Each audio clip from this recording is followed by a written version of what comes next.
ஸ்ரீமத்யை விஷ்ணுச்சித்தார்ய மனோநந்தன ஹேதவே நந்தநந்தன சுந்தர்யை கோதாயே நித்தியமங்கலம். ஆண்டாள் திருவடிகளே சரணம்.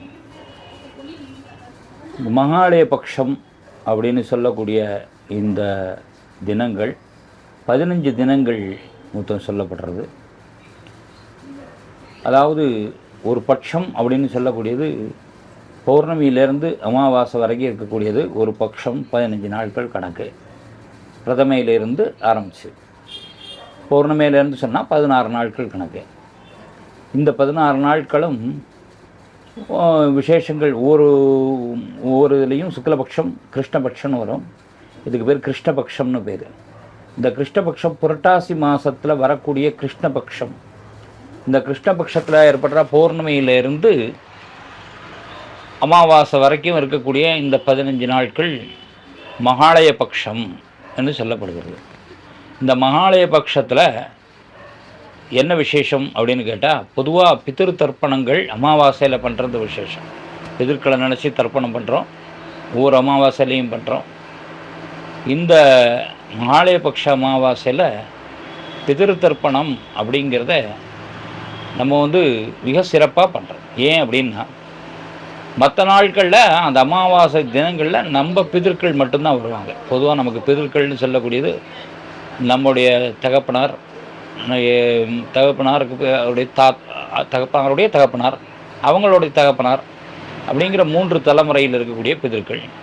அதே மாதிரி நம்முடைய அம்மாவுக்கு முன்னால் இருக்கக்கூடிய பாட்டி, அம்மாவுடைய மாமியார், அப்புறம் அவங்க மாமியார் அப்படின்னு சொல்லக்கூடிய அந்த 3 பிதர்கள். அப்புறம் அவங்களுடைய ஞாதி வர்க்க பிதர்கள். அதே மாதிரி அம்மாவுடைய அப்பா, அவங்க 3 தலைமுறை, அம்மாவுடைய அம்மா அவங்க 3 தலைமுறை அப்படின்னு சொல்லி மொத்தம் 6 பிதர்கள், 6 12 பிதர்கள் அதில் வருவாங்க. இதுதான் ஒவ்வொரு அமாவாசையிலையும் வருவாங்க.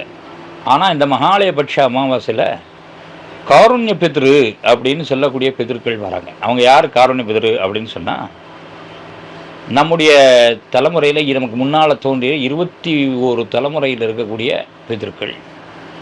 அந்த 21 தலைமுறையில் இருக்கக்கூடிய பிதர்களுக்கு தவிர நமக்கு யார் நம்ம மேலே அன்பு செலுத்தினாங்களோ, பிரியம் செலுத்தினாங்களோ, நம்ம மேலே மிகவும் அபிமானம் வச்சுருந்தாங்களோ, அந்த பிதர்களை அவர்களை நம்ம பிதர்கள். அவங்களுக்கு ஜாதி மத இன வேறுபாடு கிடையாது.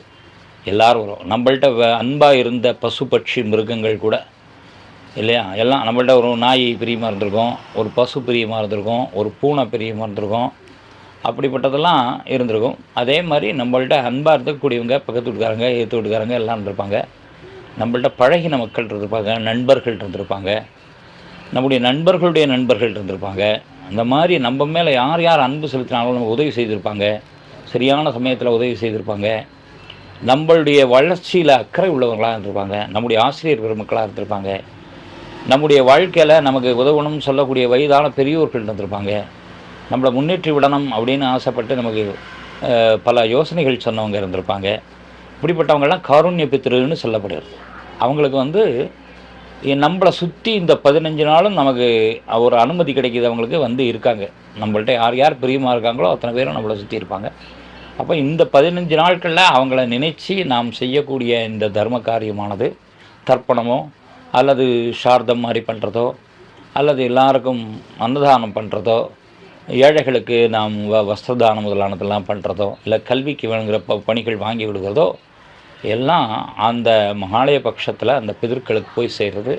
அவர்கள் அதனால் திருப்தி அடைகிறார்கள், அதனால் சந்தோஷப்படுறாங்க. அவங்க அது ஒரு பொதுநலமான ஒரு விஷயம். எல்லாருக்கும் உதவி செய்ய வேணும், நமக்கு உதவி செய்தவர்களை நன்றியோடு நினைக்க வேணும் அப்படிங்கிறது தான் மகாலயபட்சத்தோட முக்கியமான ஒரு விஷயம்.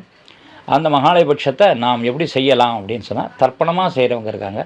தர்ப்பணம் சொன்னால் அந்த புல் வச்சு தர்ப்பணம் பண்ணி அப்படி செய்வாங்க. குளக்கரைகளில், நதிக்கரைகளில், திவ்ய க்ஷேத்திரங்களில், திவ்யமான விருட்சங்களுடைய அடியில் அப்படி செஞ்சால் அதுக்கு அந்த புண்ணியாது ஒரு 10 நிமிஷ காரியம்.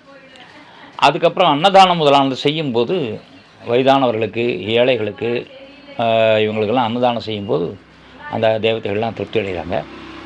அதே மாதிரி குழந்தைகளுக்கு செய்யும்போது திருப்தி அடைகிறாங்க, வஸ்திரதானம் செய்யும்போது திருப்தி அடைகிறாங்க. அதனால் இந்த அமாவாசை காலத்தில் இந்த 15 நாட்களும் ஒவ்வொரு திதியிலேயும் நாம் செய்வோம்.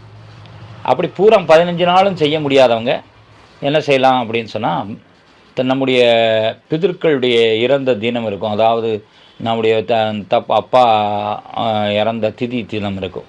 பிரதமையிலேருந்து 15 நாள் சொல்கிறோம் இல்லையா, அதில் ஏதாவது ஒரு தினம் அஷ்டமியோ இல்லை நவமியோ ஏதோ ஒரு தினம், அந்த தினத்தன்னைக்கு நாம் அந்த ஒரு நாள் விரதம் இருந்து அதை செய்யலாம். அன்றைக்கி விசேஷமாக இது செய்யலாம். ஆனால் 15 நாளும் நமக்கு ரொம்ப மடியாக இருக்கணும் அப்படின்னு சொன்னால், காலத்தில் எழுந்திருந்தோம் ஒன்றா ஸ்நானம் பண்ணிவிட்டு நம்ம செய்யக்கூடிய நித்தியம் நம்ம செய்ய வேண்டிய வேலைகளை செஞ்சிட்ருக்கணும். ஆனால் அதே சமயத்தில் கூடாத உணவுகளை சாப்பிடாமல், செய்யக்கூடாத செயல்களை செய்யாமல், யாரையும் திட்டாமல் வையாமல், யாருக்கும் தொந்தரவு கொடுக்காம நம்ம இருந்தோமானால் அது இறைவனுக்கு ரொம்ப பிரியமான ஒன்று. இறைவன் பிரியமடைஞ்சான்னா எல்லாரும் நம்ம மேலே பிரியமடைவார்கள், இந்த பிதிரு தெய்வதைகள். அதனால் எல்லாரும் நம்ம கூட இருக்கும்போது நம்ம சந்தோஷமாக நம்மளை வச்சுக்கிறணும். அந்த 15 நாளும் சந்தோஷமாக வச்சுக்கணும். நம்ம குடும்பத்தை சந்தோஷமாக வச்சுக்கணும், வேணுங்கிறவங்கள சந்தோஷமாக வச்சுக்கணும், அவங்களுக்கு வேணுங்கிறத நம்ம செய்து கொடுக்கணும். அப்போ அந்த 15 நாட்களில் செய்யக்கூடிய ஒவ்வொரு செயல்களும் மிக உயர்ந்ததாக கருதப்படுது. அதில் செய்யக்கூடிய தானங்கள் பல ஆயிரம் மடங்கு பலனுடையது. இந்த மகாலய பட்சத்தில் செய்யக்கூடிய தானங்கள் பல ஆயிரம் மடங்கு பலனுடையது. அது மட்டும் இல்லை, இதில் சில திதிகள் இருக்குது. இந்த சதுர்த்தி, அது மாதிரி திதி பாதம் முதலான திதிகள் சொல்லுவாங்க. அஷ்டமி, சில மகாலய அஷ்டமி ரொம்ப விசேஷம். மகாலய பரணி, மகாபரணின்னு சொல்லுவாங்க. அந்த மாதிரி தினங்களில் ஊனமுற்றோர் இருந்தாங்கன்னா, யாரும் நம்ம மேலே அன்பாக இருந்து அந்த ஊனமுற்றோர் யாரும் இறந்து போயிருந்தாங்கன்னா அவங்களுக்கு அன்றைக்கி செய்கிறது ரொம்ப விசேஷமான பலன்களை கொடுக்கும். அதோடு இல்லாமல்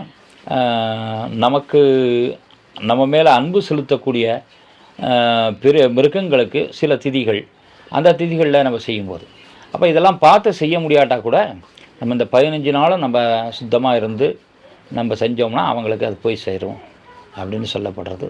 இது பொதுவாக எல்லாரும் நன்றாக வாழ வேண்டும் என்று நினைத்து செய்யக்கூடிய ஒரு பெரியோர்கள் நமக்கு கொடுத்த ஒரு காரியம் இது. பிதர்கள் லோகத்தில் இருந்து அவர்கள் வருவதற்கான ஒரு அனுமதியை கொடுக்குற காலம். அந்த பிதர்கள் நம்மோடு இருப்பார்கள் இந்த 15 நாட்களும். மற்ற நாட்களில் அவங்க பிதர்லோகத்துலேருந்து இந்த அமாவாசை அன்னைக்கு தான் வர முடியும். அவங்க அங்கேருந்து ஆசீர்வாதம் பண்ணலாம். ஆனால் நம்ம கூடையே இருந்து ஆசீர்வாதம் பண்ணுறதுங்க இந்த 15 நாட்களில் நம்ம கூடையே இருக்கிறதுக்கு அவங்களுக்கு அனுமதி கொடுக்குறாங்க. அதனால் நம்ம கூடையே பிதிரு தெய்வத்தைகள் இருக்கிறதாக. அதனால் எல்லோரும் வீட்டை சுத்தமாக வச்சுருப்பாங்க, எல்லோரும் சந்தோஷமாக இருப்பாங்க, நிறைய நல்ல விஷயங்கள் செய்வாங்க.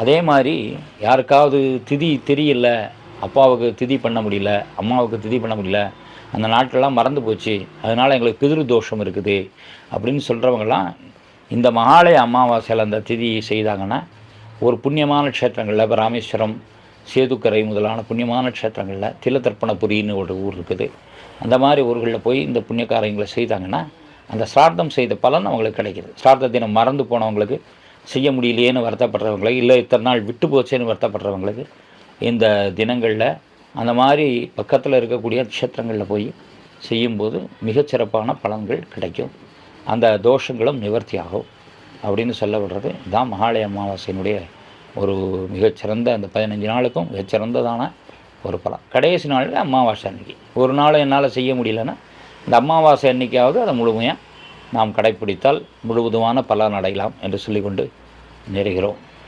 இந்த வாய்ப்பை கொடுத்த இந்த டிவிக்காரங்களுக்கும் மற்றவங்களுக்கும் நான் நன்றியை செலுத்துகிறேன்.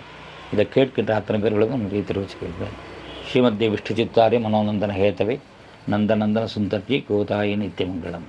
ராதேகிருஷ்ணன்.